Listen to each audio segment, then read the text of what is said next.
Bonjour, bonjour, bonjour. Bienvenue à cet atelier consacré à la thématique entreprise, université, de nouvelles cartes à jouer pour des partenariats renouvelés. Je suis Cyril Duchamp, je suis journaliste à l'agence de presse AEF.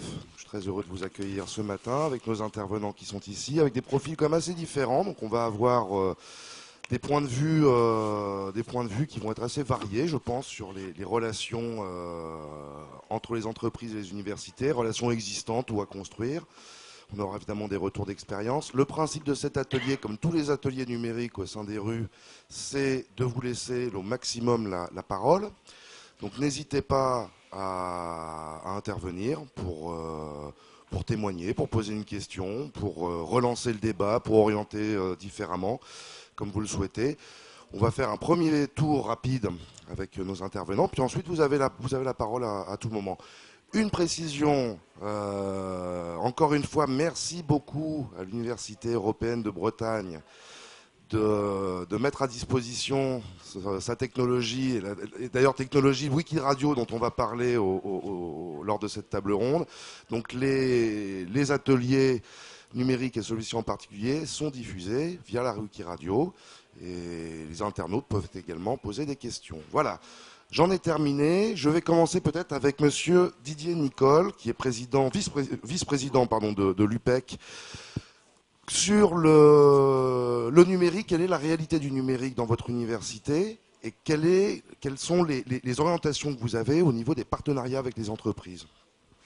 Oui, bien écoutez, bonjour. Effectivement, Didier Nicol, je suis à l'université Paris-Est Créteil, qui est une université pluridisciplinaire avec santé, de 30 000 étudiants à l'est de Paris, avec une particularité, c'est que nous couvrons simultanément les territoires du Val-de-Marne et puis une partie également de la Seine-et-Marne, des implantations sur la partie centre et sud de Seine-et-Marne. La question du numérique pour l'université, c'est une question effectivement d'importance, comme pour toutes les universités. Je crois que là-dessus, nous sommes tous dans ce même type de questionnement. Le sujet a été abordé il y a déjà maintenant 4 ou 5 ans avec un travail de restructuration d'un centre de ressources informatiques en une direction des systèmes d'information. C'était un changement organisationnel, certes, mais c'était un petit peu au-delà. C'était aussi repositionner le système d'information et l'informatique comme étant au service des attentes de l'établissement et en posture de répondre aux besoins des métiers et du pilotage exprimé par la direction de l'université. Je crois qu'aujourd'hui, on a fait une première étape. Je crois que les grands enjeux qui se présentent à nous, ils sont de 3 ordres. Et ils appellent sans doute des révisions auprès de nos partenaires entreprises de 3 natures. La première étape, c'est de consolider, de développer, de rénover des infrastructures et de développer un certain nombre de services. L'idée étant ici de pouvoir garantir dans les années qui viennent un haut niveau de qualité de service pour l'ensemble des utilisateurs, qu'ils soient étudiants, enseignants-chercheurs, personnels. Et ça, je crois que ça fait appel à des complémentarités de compétences. On ne saura pas faire tout ça tout seul. Alors bien évidemment, on entre dans des logiques collectives du type université numérique en région. On peut aussi éventuellement compter sur des structures collectives un peu différentes. Mais je crois aussi que dans ce contexte-là, le mécénat de compétences avec des entreprises peut être aussi une solution intéressante à développer pour produire des services de haut niveau. Le deuxième élément, c'est de travailler sur un peu la réorientation et le repositionnement de la formation et de la manière dont nous travaillons l'offre de formation et les prestations de formation avec les partenaires entreprises. Ça concerne aussi bien la formation initiale, mais ça concerne surtout la formation continue et la formation en alternance. Je crois que le numérique nous offre des possibilités nouvelles. On sait bien qu'aujourd'hui, le fait de bénéficier de stagiaires de formation continue qui peuvent s'absenter relativement longtemps de leur poste de travail, c'est de moins en moins évident. Donc on est davantage dans des solutions hybrides. On a aussi à couvrir des questions de territoire. On a un territoire qui est relativement vaste. Alors c'est pas le même territoire que la Bretagne, bien évidemment, mais on a aussi nos problématiques en région Île-de-France de grande distance. Et je crois que là, il y a des solutions à innover et à trouver. Donc ça veut dire que là, je crois qu'encore une fois, on ne peut pas produire une offre de formation nouvelle organisé différemment tout seul. Je crois que le travail avec les entreprises, avec les réseaux de petites et moyennes entreprises et de TPE est un élément vraiment fondamental pour qu'on puisse demain nous repositionner fortement sur le développement de la formation continue, dont on considère que c'est un axe fort du développement de notre université. Voilà, en quelques mots peut-être pour passer la parole rapidement. Merci beaucoup, c'est une intervention très riche. Je crois qu'il y a pas mal d'éléments sur lesquels on va revenir. Marc-André Tenenbaum, vous êtes directeur développement pour Pôle éducation enseignement supérieur de Bouygues Énergie et Services. Didier Nicole vient de parler de mécénat de compétences dans les relations entre université et entreprise. Je crois que c'est quelque chose qui peut vous faire écho. Quelle est votre vision exactement du rôle, de ce que peut apporter l'entreprise à l'université ? Merci Cyril. Alors, c'est vrai que les relations entre entreprises et universités sont très fortes, hein, elles sont incontournables. Chez Bouygues Énergie et Services, on intervient sur plusieurs domaines. Domaines alors purement professionnels, puisque notre métier est d'être aux côtés des universités sur à la fois la mise en œuvre de tous les systèmes, de tous les fluides, hein, y compris le quatrième qui est IP et qui nous intéresse aujourd'hui, et de l'exploitation et de la maintenance de l'environnement, du patrimoine immobilier des universités. Mais au-delà de ça, je crois que les outils que l'on utilise aujourd'hui nous ont amené à voir différemment les relations que l'on peut avoir. On est dans une stratégie aujourd'hui de communication de l'immédiat. Hein, les outils que l'on met à la disposition de nos étudiants, des enseignants, les enseignants-chercheurs, font que les flux d'informations prennent le pas sur les mètres carrés. Aujourd'hui, les étudiants peuvent être n'importe où. Il y a des sujets qui sont très forts en ce moment de téléprésence, hein, on le sait, de MOOC. Et le partenariat que l'on peut mettre en place, justement, c'est la mise en place de ces flux, de la gestion de ces flux d'informations qui prennent aujourd'hui de plus en plus d'importance. Au-delà de ça, il y a la partie innovation et recherche et développement. Hein. C'est vrai que chez Bouygues Énergie et Services et chez Bouygues Construction, parce qu'on est filiale de Bouygues Construction, on a mis en place des stratégies d'innovation assez fortes et on travaille beaucoup avec le monde universitaire en la matière. À la fois sur les parties infrastructures, on a développé en partenariat avec un bureau d'études un concept d'infrastructure assez innovant qui s'appelle Ecoflex IT. On a mis en place aussi un partenariat fort avec Universcience sur quelque chose que l'on montre sur notre stand qui s'appelle Callisto, qui est un système de réalité virtuelle assez intéressant. Je vous invite à venir le voir. D'ailleurs, on le montre à la Villette, on l'ouvre vers l'université. C'est un débat vraiment très intéressant. On a mis en place aussi de la recherche sur l'environnement de développement durable des bâtiments avec un logiciel qui s'appelle Hypervision. Et là aussi, on fait travailler avec nous sur ces sujets-là des jeunes des universités. Hein. C'est un débat vraiment très important. Et puis l'autre point qui me paraît important aussi, c'est l'investissement que l'on peut avoir dans nos entreprises en tant que aide au transfert du savoir vers les étudiants. Je participe moi-même à des cours à Marne-la-Vallée, où j'interviens auprès de jeunes futurs directeurs de services généraux pour leur apprendre les rudiments des télécoms et des réseaux, ce qui n'est pas obligatoirement leur métier de base, mais qui le sera en tous les cas un petit peu quelque part dans leur avenir. Et je pense que ça, il ne faut pas passer à côté, parce que les jeunes sont très demandeurs de ces échanges-là. Ils ont besoin de connaître les codes de l'entreprise avant d'y rentrer. Et c'est justement là qu'on peut être très performant. Voilà. Donc des liens multiples et des liens ténus avec l'université. Hein. Oui, on a tendance à dire justement qu'on met en place, puisqu'on est dans l'environnement du numérique, on met en place non plus des environnements numériques de travail, mais des environnements numériques de la connaissance. Parce que je crois qu'aujourd'hui, c'est ça qui est important, c'est comment on va stocker la connaissance dans les universités, comment on va la transmettre aussi bien de façon orale que de façon numérique. Et nos projets aujourd'hui, justement, sont basés sur tous les outils qui peuvent être nécessaires au transfert de cette connaissance. Merci.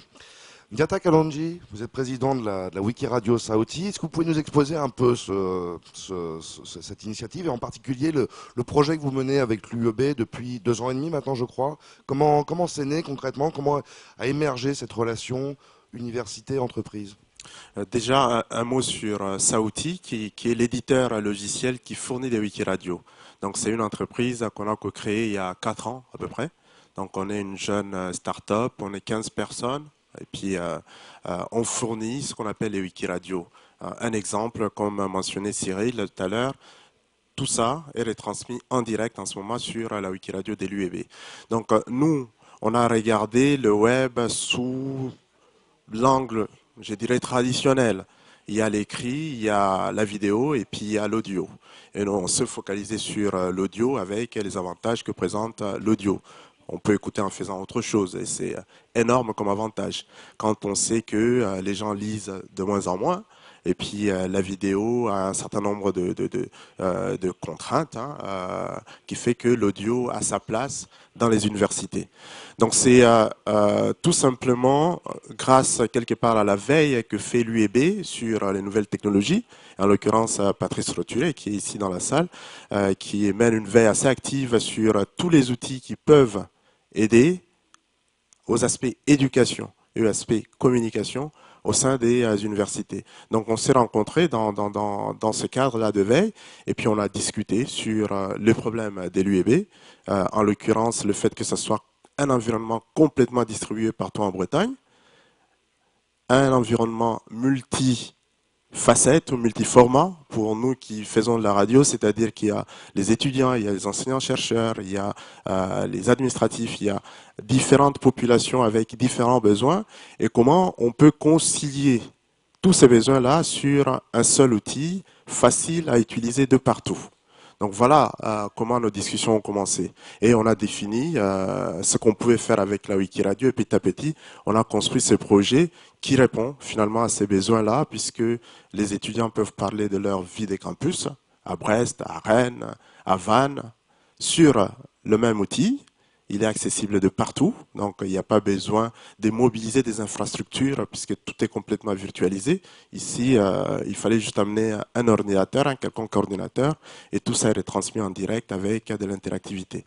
Donc voilà comment on est entré en contact avec l'UEB, voilà comment on a travaillé sur leurs propres besoins, et on est assez agile pour faire évoluer l'outil et répondre aux usages qui se créent, puisque ce sont vraiment des nouveaux usages. C'est qu'en fait, ces nouveaux usages arrivent aussi avec la discussion finalement que vous menez avec votre partenaire de l'UEB. C'est un peu ça, le projet se construit en marchant. Le, le projet se construit en marchant, sachant que on est vraiment dans le domaine de l'éducation et de la communication et on travaille avec beaucoup d'institutions et d'entreprises, puisque cet outil est utilisé aussi au sein des entreprises pour leur communication interne ou externe, ce qu'on appelle le marketing relationnel, mais on travaille aussi avec des institutions comme le CNRS. Donc c'est sur la base de notre expérience, sur leur besoin au niveau des UEB qu'on construit le projet.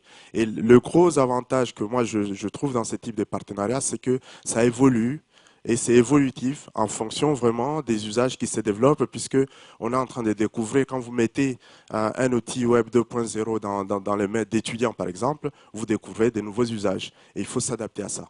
D'accord, merci beaucoup. Cet aspect d'évolution dans la conduite du projet, je pense que c'est quelque chose qui va faire écho à Monsieur André Armstrong, qui est adjoint au vice-recteur exécutif de l'Université de Laval, Québec. Merci beaucoup d'être venu jusqu'à nous, bienvenue. Quand on a préparé un peu cet atelier, vous m'avez exposé la démarche que vous menez avec des éditeurs comme Elucian et d'autres entreprises. Et j'ai trouvé ça vraiment particulièrement intéressant. Il y a un point de vue très pragmatique que je qualifierais de nord-américain. Dites-nous un peu comment vous menez ces projets, comment se construit la relation entre l'université et l'entreprise. Bonjour tout le monde. L'Université Laval, c'est une université qui dessert 44 000 étudiants, qui a une population d'enseignants et de personnel administratif d'environ 5 000 personnes. Et on était au début des années 2000, une boîte assez autonome en développement informatique, en ressources, dans le sens on utilisait beaucoup des partenariats en infrastructure, en hardware, mais maintenant on est passé à l'étape suivante d'aller du côté du software. Donc on est allé, au lieu d'être une boîte en développement software, on a utilisé des softwares commerciaux et ces solutions-là nous ont, avec une perspective si on veut suivre l'évolution des besoins de nos usagers, de nos clients, de nos étudiants, il faut être capable d'aller rapidement vers des nouvelles technologies, vers des nouvelles approches. De regarder ça avec notre propre capacité, de suivre le rythme de ces besoins-là, c'était très difficile. Donc, on a choisi des partenariats en software qui nous permettent d'aller chercher une base très rapide et de de se concentrer sur le besoin de nos étudiants. Ce qui nous amène à, quand on choisit nos partenaires, on choisit des partenaires avec lesquels on a une ouverture à devenir des compétences qui peuvent être utiles, qui sont utiles dans notre milieu, mais qui pourraient être utiles aussi dans d'autres universités. Un exemple de cela, on a travaillé, on vient de finaliser un projet avec Uluciane, et maintenant, nos gens à l'interne ont développé la compétence. On n'est pas dépendant de notre fournisseur externe, on a développé les compétences qui peuvent maintenant être utilisées par d'autres universités pour faire le même service qu'on a fait à l'interne. Donc, concrètement, on a des gens de chez nous qui vont aller travailler à l'Université de Strasbourg, qui vont utiliser Uluciane et aller apporter leur expertise là-bas. Donc, ce qui nous amène dans le partenariat, d'avoir des partenaires avec qui on travaille, mais des partenaires qui nous aident, nous, dans notre évolution avec leur capacité de développement et vitesse de développement. Et à l'inverse, nous, on est capable de servir de cette expérience-là pour la partager avec d'autres universités et d'autres groupes. Donc, le partenariat a un sens vraiment pratique de choisir quelqu'un qui accepte de recevoir nos besoins en termes d'évolution et de les intégrer dans leurs produits, dans leurs licences. Et en même temps, nous, on développe l'expertise qui peut être réutilisée et servie dans d'autres domaines et avec d'autres organisations. Merci beaucoup. Est-ce que quelqu'un a d'ores et déjà des questions à poser? Est-ce que vous avez des réactions par rapport à ce qui vient d'être dit? Non, pas encore. Monsieur Armstrong, quand même une question d'ailleurs pour vous, qui est valable pour l'ensemble de nos intervenants. Dans la construction de cette relation entre les universités et les entreprises, comment concrètement se fait le processus, c'est-à-dire de l'expression du besoin à la réalisation des objectifs? Est-ce que c'est un processus linéaire? Est-ce qu'on a des choses qui sont extrêmement déterminées, décidées en amont? Est-ce que ça change en cours de route? Enfin, comment on construit ces projets-là?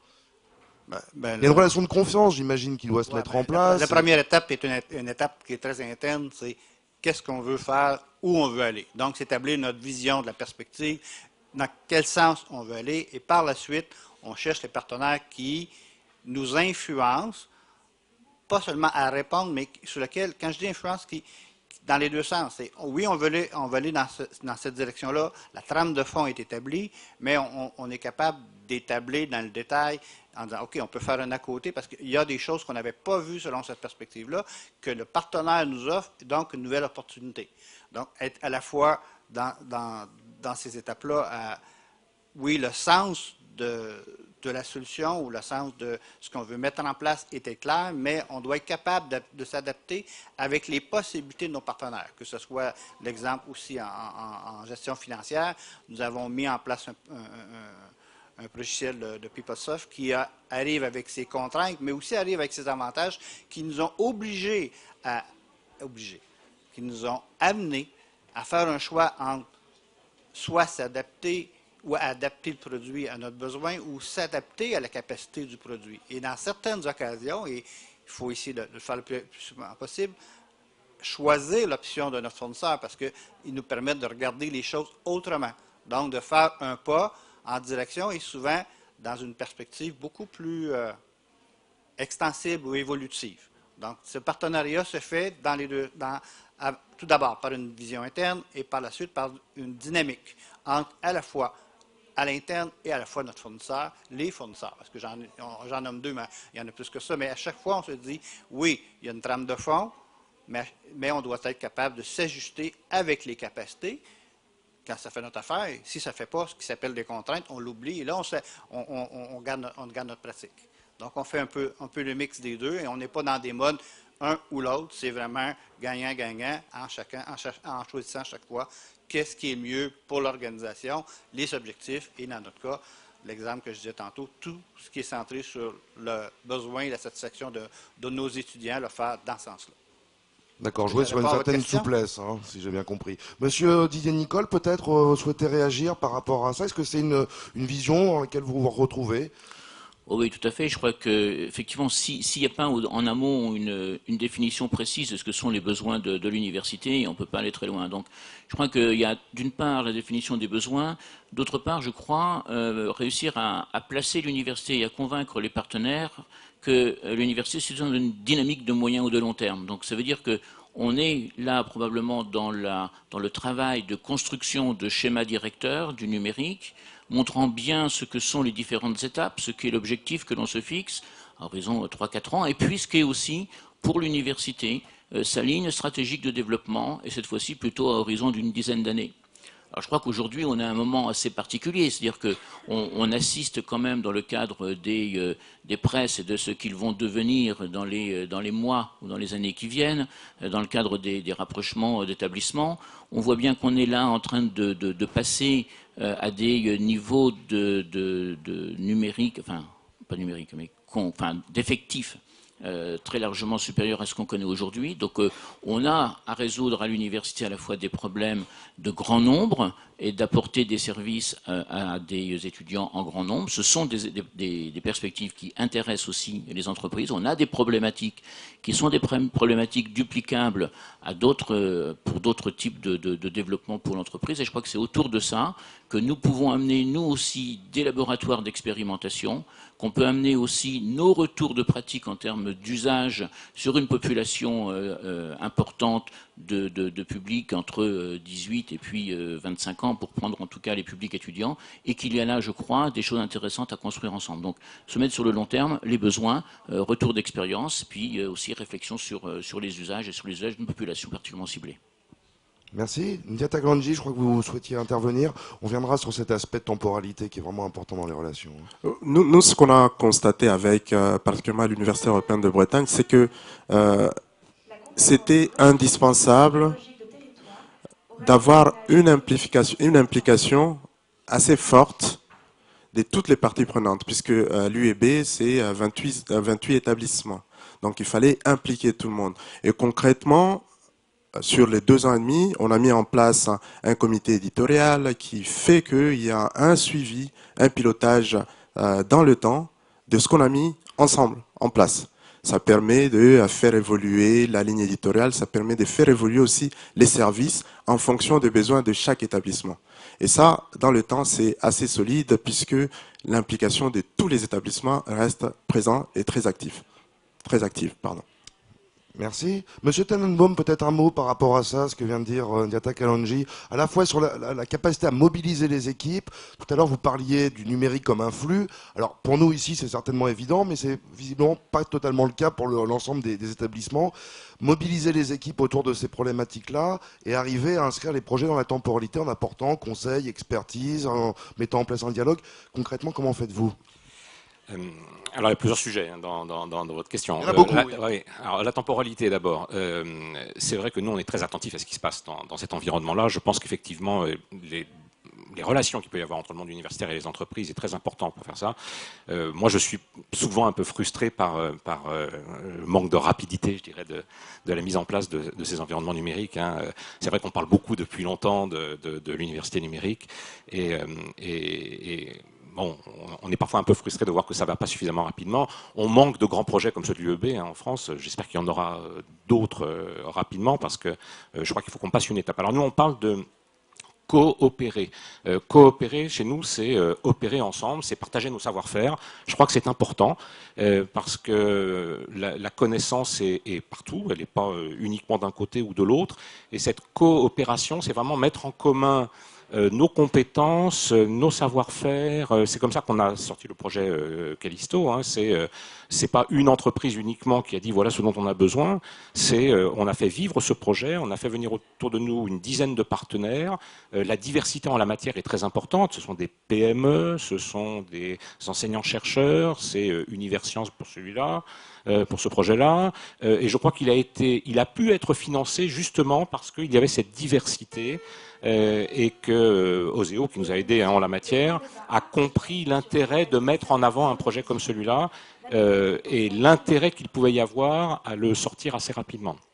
Voilà, donc un seul mot, c'est coopération. Hein, c'est ce qui me paraît important dans ces projets. Merci. Est-ce que quelqu'un veut réagir dans la salle par rapport à ça ? Oui, une question. Patrice Roturier.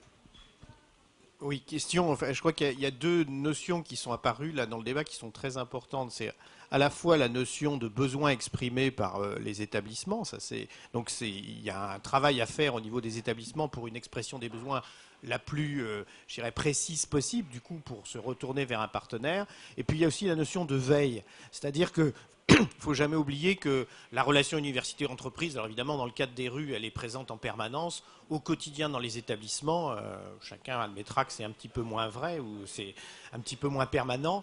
Et donc on oublie un peu cet élément-là parce que la notion de veille c'est important. C'est-à-dire que vous avez imaginé une organisation et puis tout d'un coup, je dirais, tout simplement dans des rencontres comme celle d'aujourd'hui ou dans d'autres contextes, vous découvrez un partenaire qui effectivement fait des choses particulièrement intéressantes. Il faut être capable aussi d'intégrer dans ces projets, parce que si on veut qu'il y ait de la réactivité, il faut que les deux logiques fonctionnent en permanence.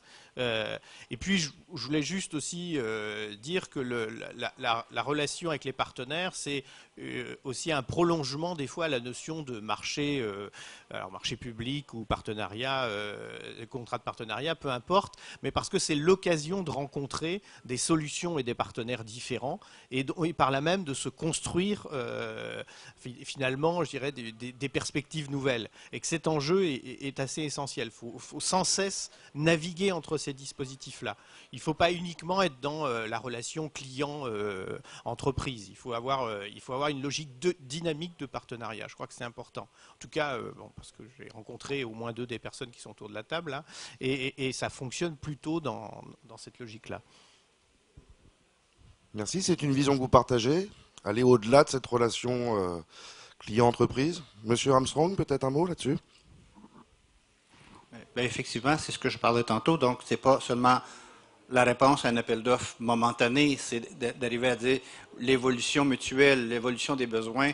Je regarde du côté étudiant dans lequel on veut maintenant utiliser de plus en plus le mobile pour faire nos contacts avec les étudiants. Bien, il faut avoir la capacité de faire ça rapidement parce que nos clientèles sont de plus en plus exigeantes sur le déploiement de ces outils-là. Donc, il faut être capable d'avoir des partenaires qui, eux, ont déjà sur la table d'essai, quelques temps avant nous, quelques temps même avant que le besoin soit précis chez la clientèle, avoir ces solutions en main. Donc, pour nous, ce n'est pas seulement dire on a un contrat et dans 3 ans, c'est terminé.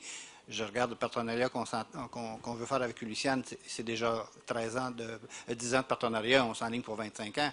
Donc, ce 25 ans, pour nous, c'est d'échanges mutuels dans lesquels on va le travailler. Et l'ensemble des partenaires, c'est ça qu'on veut. Donc, et l'inconvénient de ça et le danger de ça, c'est d'arriver à faire un choix avec un partenaire qui est trop fermé sur lui-même.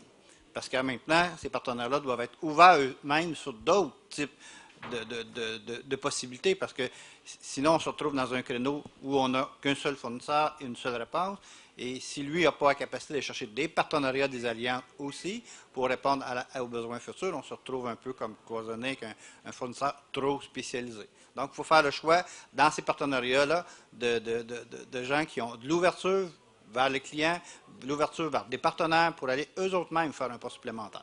Donc, c'est un peu l'enjeu de ça. Et donc, le temps aussi joue. Donc, c'est pas des mandats, à moins d'avoir un besoin très spécifique, très, très court, là, mais normalement, ce qu'on cherche, c'est des partenariats à long terme. Excusez mon accent, je ne sais pas si c'est clair pour tout le monde, là, mais je sais que j'ai un accent très, très québécois. Une question dans la salle? Non, pas encore. Il y a un aspect qu'on n'a pas totalement abordé, quand même, dans cette perspective de relation université-entreprise, c'est l'aspect gestion des ressources humaines côté université. Tout à l'heure, Monsieur Nicole, vous avez évoqué l'idée de... Alors je me souviens plus exactement de vos termes, mais on n'était pas très loin de l'externalisation de certains services, appeler certaines compétences qui ne sont pas en interne, etc. Comment ça se joue au niveau des établissements quand il y a une relation qui se met en place avec... au-delà de la relation client-fournisseur, au niveau des équipes universitaires, au-delà de cette montée en compétences, est-ce qu'il y a des choses qu'on peut externaliser? Est-ce qu'on peut déléguer certains services? Est-ce que ce sont des questions totalement taboues? Comment ça se passe? Je crois que là, on est sur un vrai sujet. Vous avez utilisé le terme de question taboue. Je crois que le premier point, c'est de commencer par considérer qu'il n'y a pas de question taboue. Qu'il faut poser l'ensemble des enjeux et qu'il faut se poser l'ensemble des questions et voir étape par étape ce que sont un peu les meilleures solutions. Moi, je ne crois pas qu'aujourd'hui, dans le paysage que nous connaissons et dans la nécessité que nous avons de nous adapter en permanence et de répondre de manière vraiment différente aux attentes de la société par rapport à ce qu'on a fait pendant les années passées, Je crois que là-dessus, on ne peut pas avoir, disons, une maximisation de la créativité et de la capacité à aller dans des champs nouveaux si on reste dans un environnement stricto sensu universitaire. Donc ça, je crois que c'est un principe. Donc ça veut dire qu'il faut ouvrir les fenêtres de l'université le plus largement possible. Alors les relations partenariales à l'université, c'était évoqué, c'est pas quelque chose de nouveau. Je pense qu'aujourd'hui, on peut travailler dans des domaines nouveaux sur du partenariat.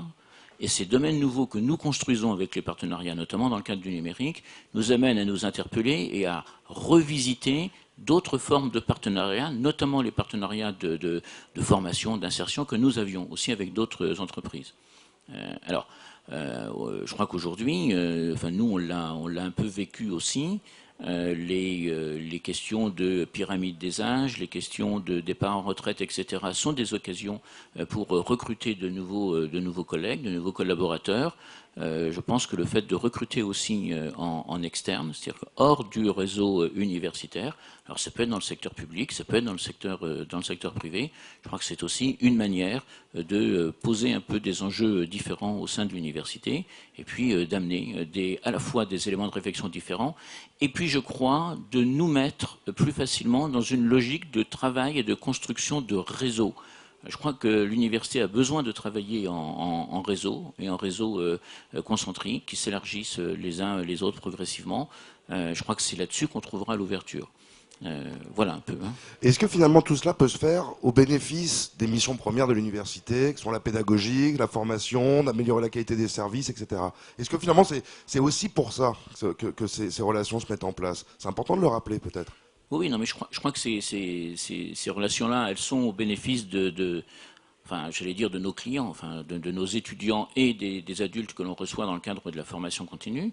Je crois qu'on a aujourd'hui des questionnements sur l'accueil à l'université de nouveaux publics. Ce sont des jeunes qui, jusqu'ici, n'ont pas eu l'opportunité d'aller à l'université parce que certains d'entre eux, pour des raisons économiques, pour des raisons sociales, pour des raisons culturelles, pour des raisons d'éloignement des centres de formation, ne pouvaient pas y accéder. Aujourd'hui, le numérique nous donne la possibilité de réfléchir et de proposer des organisations différentes. C'est-à-dire que je ne suis pas certain qu'aujourd'hui, il faille qu'un étudiant vienne 5 jours sur 5 suivre des cours à l'université. On peut très bien construire des dispositifs dans lesquels ils peuvent continuer à étudier chez eux, sous réserve qu'on les accompagne, qu'on mette en place des logiques de tutorat et qu'on s'appuie aussi sur des partenaires externes qui peuvent nous aider à accompagner ces jeunes dans leur process de formation. On a la même question dans le cadre de la formation continue. On a peu de salariés de PME, de TPE qui viennent dans le cadre de la formation continue à l'université ou plus globalement dans le cadre des formations complémentaires tout au long de la vie.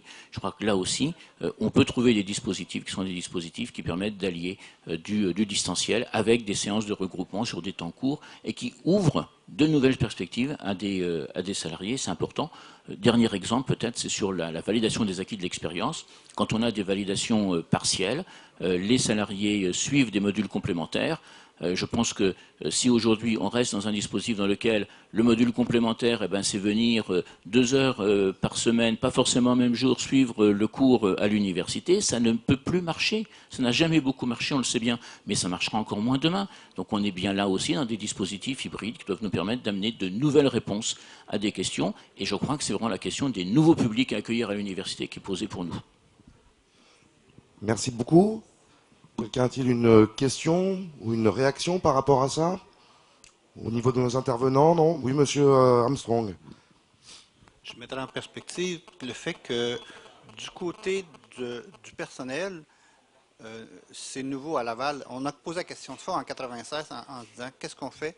Est-ce qu'on est encore centré sur nous en termes de développement ou on fait de l'ouverture vers l'extérieur? Donc, j'ai parlé tantôt de solutions commerciales, mais en même temps, il est arrivé un moment où on a dit on commence à utiliser de plus en plus des ressources externes pour venir collaborer sur nos projets à l'interne.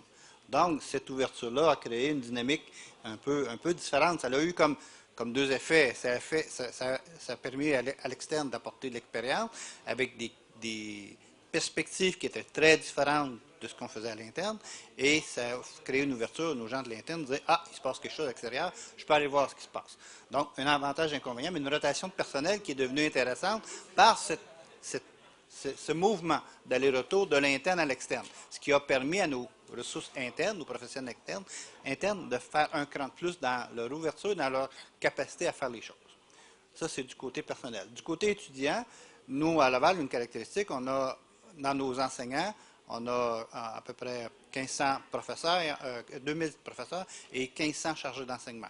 Ces chargés d'enseignement-là sont des gens qui sont des gens du domaine, qui arrivent avec leur côté pratique en formation, et c'est souvent ces enseignants-là qui ont les plus grandes audiences, que les étudiants ont intérêt à aller chercher.